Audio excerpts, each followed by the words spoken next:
তাদের পোশাক হবে আলকাতরার পোশাক। আলকাতরা দিয়ে সারাটা শরীর ঢেকে দেওয়া হবে এবং সেই আগুন তাদের সেই চেহারার মধ্যে ধরে ফেলবে। আগুন তাদের চেহারার মধ্যে ধরে ফেলবে এবং আলকাতরাওয়ালা সেই শরীরের মধ্যে যদি আগুন ধরে তাহলে সেই আগুন সাধারণ কোনো আগুন নয়।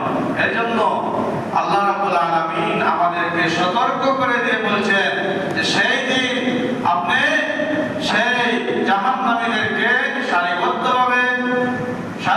অবস্থায় দেখবেন এবং তাদের শরীরের মধ্যে আলকাতরা পরানো হবে এবং শেষ পর্যন্ত তাদের শরীরের মধ্যে চেহারার মধ্যে আগুন ধরানো হবে।